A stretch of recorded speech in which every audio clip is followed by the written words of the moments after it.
अफजाल अंसारी जो कि बीएसपी के सांसद हैं गाजीपुर से, लेकिन समाजवादी पार्टी के सहयोग से उन्होंने 2019 में चुनाव लड़ा था और जीता था, यानी कि समाजवादी पार्टी बीएसपी गठबंधन के 2019 के सांसद।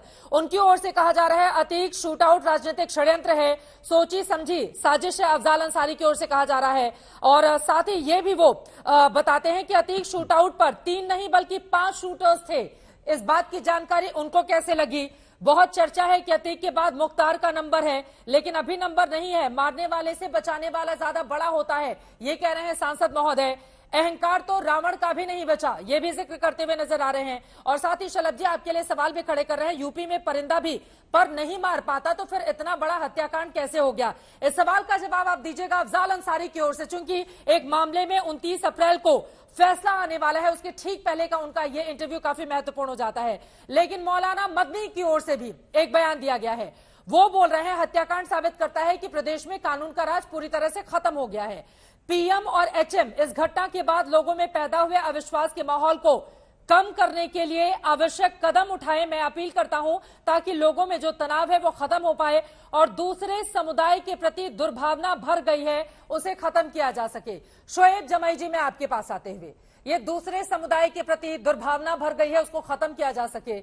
अब अपराधी के भीतर भी क्या देखा जाएगा कि वो कौन से मजहब और धर्म से ताल्लुक रखता है?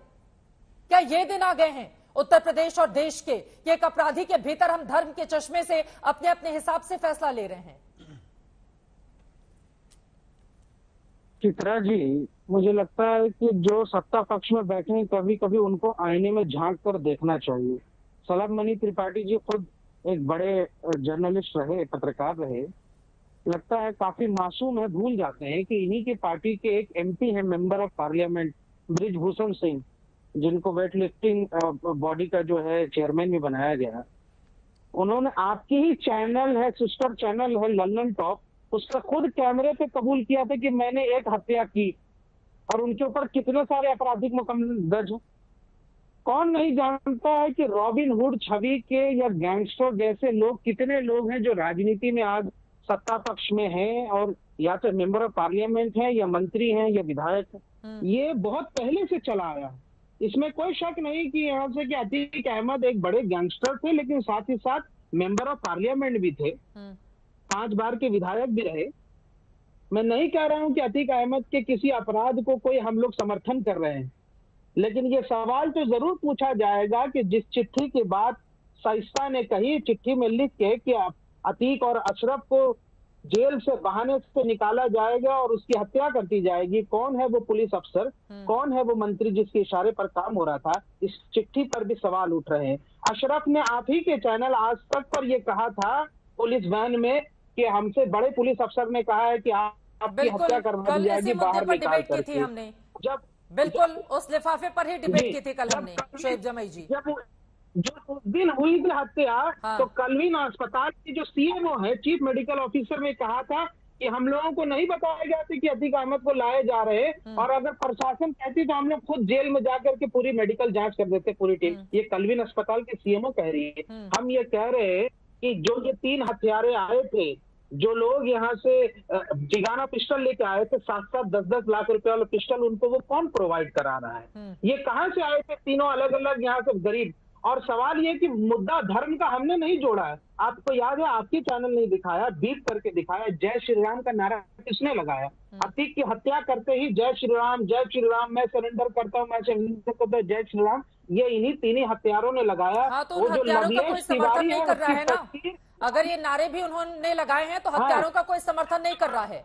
और हम सब बोल रहे हैं कि जो तीनों हत्यारे हैं उनको उनके गुनाह की सजा मिलनी चाहिए, लेकिन एक जो दूसरा हत्यारा है जिसकी जान गई है, जिसने 100 से ज्यादा वारदात को अंजाम दिया था, उसके प्रति फिर सहानुभूति दिखाई जाएगी तो पलटकर सवाल पूछा जाएगा कि इसमें राजनीतिक षड्यंत्र, ये षड्यंत्र, वो षड्यंत्र, 3 नहीं 5 शूटर्स थे, ये कहां से जानकारी आ रही है? क्या सिर्फ माहौल बनाने के लिए इस तरह का बयान दिया जा रहा है? एक जैन जी, ठीक है, मैं लौट रही हूँ, एक जैन जी से टिप्पणी ले लेती हूँ। तो बात पूरी कर लूं। सवाल इसलिए भी पूछा जा रहा है क्योंकि लवलेश तिवारी का हत्यारा था, उसकी तस्वीर माननीय मंत्री के स्मृति ईरानी जी के साथ बहुत इंटरनल तस्वीर है जो उसके साथ मौजूद है। बजरंग दल का वो जांच तो कर रही है बाकायदा इतना है, तो ऐसे संगठनों पर कार्रवाई नहीं होगी क्या? ये आतंकी संगठन नहीं है। आप खुद धर्म का नारा लगा करके किसी की हत्या कर देते हैं, तो क्या ये आतंकवादी नहीं होंगे? ये आतंकवादी घटना होगी या नहीं होगी, ये बताइए। ठीक है। इसलिए ये सवाल उठ रहे हैं। जिन पसमानदा की बात प्रधानमंत्री मोदी करते हैं, अतीक अहमद भी पसमानदा था। क्या कर लिया आपने पसमानदा को? उत्तर प्रदेश के यहाँ से उस क्षेत्र में पसमानदाओं के वोट लेना चाहते हैं आप, एक पसमानदा को आपने मरवा दिया षड्यंत्र से। तो ये सवाल तो जरूर पूछा जाए। शलभ जी, आप इसका जवाब दीजिए, उसके बाद एके जैन साहब मैं फौरन आपके पास आ रही हूँ। देखिए, बहुत गहरी साजिश हुई है चित्रा जी। इस गहरी साजिश का पर्दाफाश होकर रहेगा, इसीलिए माननीय मुख्यमंत्री जी ने न्यायिक जांच के आदेश दिए। जय श्री राम का ही नारा क्यों लगाया गया, सवाल ये भी है। सवाल तो ये भी उठ रहा है कि ये नारा जानबूझकर कहीं लगवाया तो नहीं गया जय श्री राम को बदनाम करने के लिए, एक हिंदू धर्म को बदनाम करने के लिए। कौन लोग हो सकते हैं जो हिंदू धर्म को बदनाम करना चाहते हैं? कौन लोग टीवी चैनलों पर बैठ के हिंदू धर्म के खिलाफ बोलते हैं? बोलने दीजिए भाई, आप बोलने दीजिए। दोनों लोग बोलेंगे, समझ में नहीं आएगा। आप जानते हैं आप स्काइप पर है, बाकी मेहमान भी, दो लोग साथ में बोलेंगे, समझ में नहीं आएगा। शलभ जी को बात करने दीजिए। ठीक है, शोएब जमाई जी, आवाज नहीं आएगी, दोनों लोग साथ में बोलेंगे, आवाज नहीं आएगी प्लीज। इनको शांत कराइए, चुप रहिए, पहले अपनी बारी बोलिएगा। प्रमाण की जरूरत क्या है? अपनी बारी पर बोलिएगा। जो डरते हैं, जो डरते हैं। शोएब जमाई जी, दो लोग बोलेंगे एक साथ, आवाज समझ में नहीं आएगी, उनको बोलने दीजिए, उसके बाद अपनी बात रखिएगा। एके जैन जी भी फॉर्मर डीजीपी हमारे साथ है, उनकी भी बारी है, तो जल्दी से जवाब ले लेते हैं। पहले बोलिए शलभ जी। नहीं चित्रा जी, हम लोग स्काइप से जुड़े होते हैं कि जैसे ही सच बोलना शुरू करता हूँ, ये शोएब जमाई जैसे लोगों की छटपटाहट तो शुरू हो जाती है, लगते हैं बिलबिलाने। तब से आप जय श्री राम के बारे में उल्टा उल्टा बोल रहे थे तो नहीं छटपटाए। अब जैसे ही मैंने आपकी पोल खोली कि आप कौन फंडिंग किया, कौन सी जगहों से फंडिंग हुई, चित्रा जी ये सवाल है कि जय श्री राम के नारे को अपमानित करने के लिए और हिंदुओं को अपमानित करने के लिए फंडिंग किसने की, और टेलीविजन पर कौन मुस्लिमों का प्रतिनिधि बनकर आकर बैठता है और इस बात पर फोकस करता है कि हत्यारों ने जय श्री राम के नारे लगाए। सवाल के घेरे में वो भी है। क्यों? क्योंकि वो जय श्री राम को बदनाम करना चाहते हैं, प्रभु राम को बदनाम करना चाहते हैं, हिंदू धर्म को अपमानित करना चाहते हैं। तो जांच के दायरे में वो भी आएंगे जो ये कह रहे हैं कि ये नारा लगा है, इसका मतलब ये नारा जानबूझकर लगवाया गया चित्रा जी, कि नारा साजिश के तहत लगवाया गया और ये बहुत गहरी साजिश है। इस साजिश का पर्दाफाश होगा। एके जैन जी, मेरा सीधा से सवाल आपसे है, एक तरफ मुख्तार अंसारी और अफजाल अंसारी मामले में 29 तारीख को फैसला आना है, लेकिन उनकी ओर से कहा जा रहा है कि राजनीतिक षड्यंत्र के तहत इस हत्याकांड को अंजाम दिया गया। 3 नहीं बल्कि 5 वहां पर हत्यारे मौजूद थे। इस तरह का बयान जब सामने आता है, वो भी एक सांसद की ओर से, अफजाल अंसारी बीएसपी के सांसद हैं गाजीपुर के, जब इस तरह का बयान सामने आता है तो केस पर ये कैसे सीधे असर डालता है, मैं जरा इसके बारे में जानना चाहूंगी आपसे। देखिए, उनको संभवतः गलतफहमी हो गई है, क्योंकि जो इंस्पेक्टर धूमनगंज ने एफआईआर शाहगंज थाने पे लिखाई है जी, वो 3 नामजद अभियुक्त और 2 अज्ञात के खिलाफ लिखाई है। पुलिस के पास समय था करीब 20 घंटे का पूछताछ करने का। उसके बाद उनको जेल में दाखिल किया गया है और वो जुडिशियल कस्टडी में गए। वो जो 2 अज्ञात हैं वो ये समझ रहे हैं कि वो वहां मौजूद थे। ये वो हैं जो कि उनके आका थे, जिनके नाम बताए जा रहे हैं, जिन्होंने इस घटनाक्रम को अंजाम दिलाया है। तो ये मान लेना कि 5 मौजूद थे, 3 नहीं थे। अगर 2 और भी थे या कोई बैकअप भी था, वो भी पकड़े जाएंगे। पूरी एसआईटी का गठन हो गया है, बिल्कुल, और एक से एक उत्कृष्ट अधिकारी उसमें लगाए गए हैं उत्तर प्रदेश के। ये इसमें कोई बचने वाला नहीं है। इसकी तह तक जाया जाएगा कि कौन कौन इन अपराधियों के पीछे थे, किन्होंने इस घटनाक्रम को अंजाम दिलाया। कोई आम चौकी ने कराया पंजाब की, पाकिस्तान की, या कोई बिल्डर हैं इसके पीछे बड़े जो इसके इन्वेस्टमेंट्स हैं उनको दबाना चाहते थे। इसका पर्दाफाश होगा और शीघ्र ही होगा और मीडिया के सामने, पब्लिक के सामने सब सच लाई जाएगी।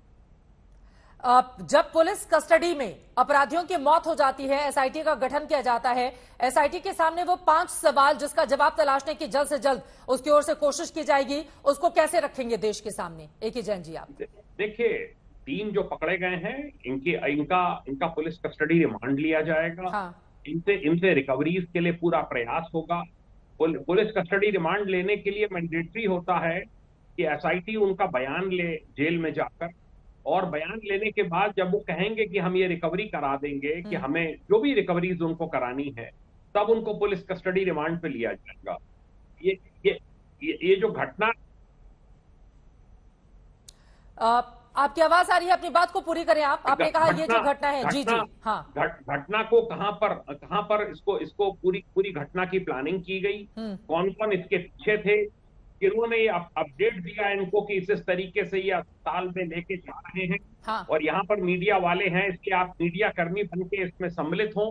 अभी तो इनके बारे में ये तीनों कहाँ मिले, कौन कौन इसके पीछे साजिश में है, किस किसने कराया, किसने पूरे प्रोजेक्ट को फाइनेंस किया, इनके साथ भी कोई और लोग भी प्रयागराज में थे क्या, इनकी कोई बैकअप टीम भी प्रयागराज में थी, ये वेपन्स इनको जो तुर्की का बना हुआ वेपन मिला है जिगनाना, ये कहाँ से मिला उनको जिगाना, ये पूरी सारी चीजें निकलकर एक एक इसकी पर्स खोली जाएगी और पब्लिक के सामने लाई जाएगी, क्योंकि पुलिस के ऊपर इस घटना के बाद एक प्रश्न चिन्ह लगा है। पुलिस कस्टडी में डेथ जो है वो एक सीरियस ऑफेंस है और पुलिस इस बात का भी पूरा प्रयास करेगी कि इन तीनों को शीघ्र से शीघ्र इनके खिलाफ चार्जशीट सबमिट हो और ट्रायल हो सके और ये जिंदगी भर जेल के बाहर ना आ सके। और एक बड़ी आबादी इस देश की या फिर उत्तर प्रदेश की ऐसी है जो इस बात को मानती है कि इन तीनों कातिलों का आका कोई और है। वहां तक पुलिस कैसे पहुंचेगी, कब पहुंचेगी, ये सवाल अपने आप में कायम है। पुलिस कस्टडी में जब तीनों को लिया जाएगा, पूछताछ होगी। ये जो हथियार है उनके पास कहां से आए जो हिंदुस्तान में बैन है? टर्की में बनने वाला 5 से 7 लाख रुपए जिसकी हिंदुस्तान में कीमत है। इतने महंगे महंगे हथियार अगर आप तीनों को गौर से देखेंगे तो समझ में आएगा कि तीनों इसको खरीद नहीं सकते। तो आका आखिर कौन है, उस तक पुलिस के हाथ कब तक पहुंचेंगे, ये सवाल बड़ा है।